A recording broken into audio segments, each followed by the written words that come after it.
नमस्कार, welcome to education therapy. दोस्तों, आज हम कार्य के बारे में जानेंगे। चलिए देखते हैं कार्य होता क्या है। कार्य का मतलब है कि जो काम आप करते हैं उसको हम जनरली कार्य कहते हैं।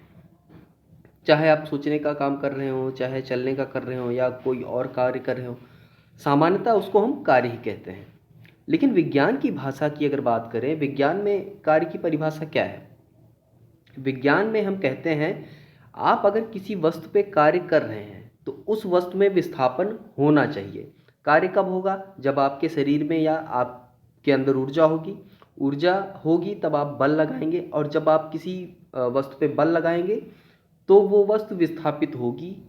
तो अगर बल लगाने पे वस्तु में विस्थापन होता है तो उसे विज्ञान की भाषा में हम कार्य कहते हैं। किया गया कार्य यानी कार्य को हम कैसे कैलकुलेट करते हैं, कैसे हल करते हैं विज्ञान में? देखिए, यहाँ पे हम मानते हैं कि जब जो बल है वो विस्थापन की दिशा में लग रहा है। यानी जैसे कोई ये ब्लॉक है लकड़ी का, एक लकड़ी का टुकड़ा है। अब इसको हम इस तरफ से धक्का दे रहे हैं, तो जाहिर सी बात है अगर इधर से धक्का देंगे तो ये लकड़ी का गुटका इस तरफ खिसकेगा। तो ये हो गया विस्थापन की दिशा, ये है हमारी विस्थापन की दिशा। और बल जो है लगाया जा रहा है, तो जब बल है विस्थापन की दिशा में ही लग रहा है, यानी देखिए दोनों का तीर जो है, तीर का जो मुंह है वो एक ही तरफ है। यानी विस्थापन भी उसी दिशा में हो रहा है और बल भी उसी दिशा में लगाया जा रहा है। ठीक है, तो यहाँ पे हम मान लेते हैं कि जो बल है उसको F मानते हैं।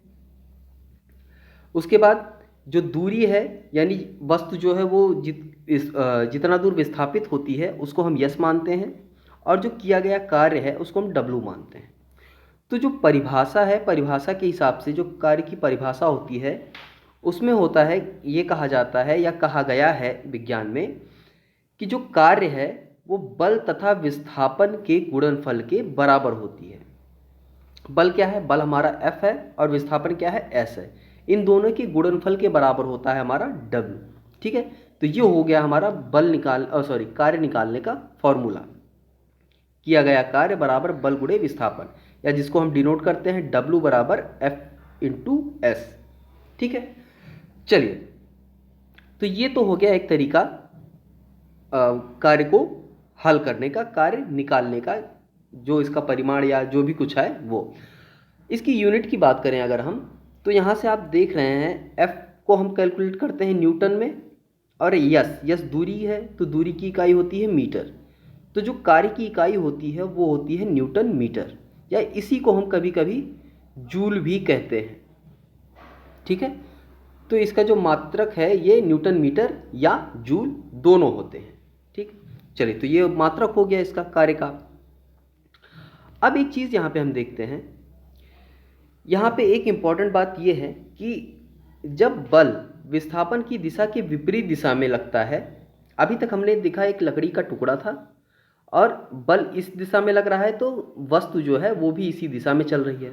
लेकिन एक कंडीशन अगर हम ऐसी मान लें कि कोई वस्तु है, बल इस दिशा में लग रहा है लेकिन जो विस्थापन है वो इस दिशा में हो रही है, यानी बल के विपरीत, जिससे बल की जो दिशा है, बल का तीर का मुंह जो जिस तरफ है उसके विपरीत दिशा में विस्थापन हो रहा है, या विस्थापन जिस दिशा में हो रहा है उसके विपरीत दिशा में बल लग रहा है, यानी एक दूसरे के विपरीत हैं। तो अगर ऐसा कहीं हो रहा है तो जो किया गया कार्य होगा वो ऋणात्मक होगा, यानी वहाँ पे जो कार्य की मात्रा आएगी वो ऋणात्मक आएगी। किंतु जब बल विस्थापन की दिशा में लगता है तो किया गया कार्य धनात्मक होगा, यानी इस जगह पे जो कार्य की वैल्यू आएगी वो धनात्मक आएगी, और इस जगह की अगर हम बात करें यहाँ पे तो ये कार्य की वैल्यू ऋणात्मक आएगी। चलिए, यानी अगर कोई कार्य होता है तो ये तो निश्चित है, या तो वह कार्य धनात्मक होगा या तो वह कार्य ऋणात्मक होगा। इसके अलावा और कुछ नहीं हो सकता, या तो कार्य धनात्मक होगा या तो ऋणात्मक होगा। चलिए, अब कोई ऐसी स्थिति आप इमेजिन कीजिए कि किस जगह पे कार्य धनात्मक होगा, किस जगह पे कार्य ऋणात्मक होगा। तो सीधी सी बात मान लेते हैं कि कोई गुटका है लकड़ी का, ये एक धागे से बंधा हुआ है और कोई इंसान यहाँ पे खड़ा है जो इसको खींचता है।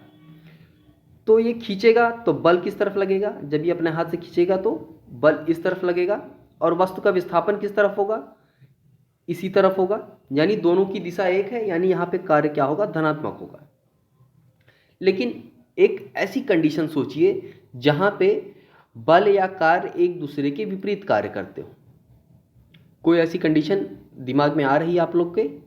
चलिए, अगर नहीं आ रही है तो एक चीज़ आप सोचिए, कोई वस्तु है उसको हम ऊपर उठाते हैं। मान लीजिए कोई वस्तु है, उसको कोई इंसान ऐसे हाथ से पकड़ के ऊपर ऐसे उठा लेता है, उसके नीचे खड़ा रहता है, ठीक, हाथ से अपने सिर के ऊपर खड़ा लेके खड़ा रहता है। तो यहाँ पे क्या हुआ, वस्तु ऊपर की ओर चली जाती है, और आपके द्वारा यानी जो बल आप लगाए हैं उस पर, उसके कारण जो विस्थापन हुआ वस्तु का वो किस तरफ हुआ, विस्थापन हुआ। वस्तु पहले यहाँ थी, अब विस्थापित होके इस जगह पे आ गई, यानी ऊपर की दिशा में उसका विस्थापन हुआ। तो हमने जो बल लगाया या आपने जो बल लगाया वस्तु पे, तो वस्तु पे ऊपर की तरफ बल लगाया तो वस्तु ऊपर पहुंचेगी। तो इस वक्त तो क्या है, जो कार्य है वो धनात्मक है।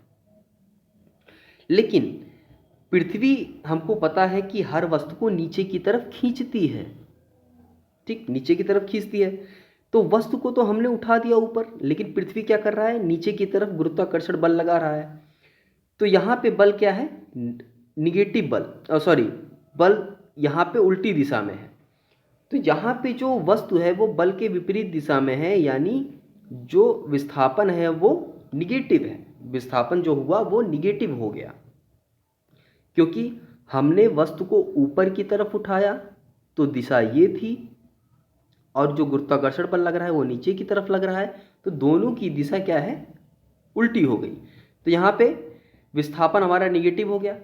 तो जब इसको फॉर्मूले में हम रखेंगे F बराबर, सॉरी, W बराबर जो हमारा है Fs, तो बल हमारा नीचे की तरफ लग रहा है तो बल हमारा धनात्मक ही रहेगा, F इंटू माइनस एस हो जाएगा, और ये हमारी वैल्यू आएगी माइनस Fs। तो इस तरह से वैल्यू हमारी जो है वो ऋणात्मक हो जाएगी। चलिए, तो बल में हमने ये 2-3 बातें अच्छे से समझ ली होंगी।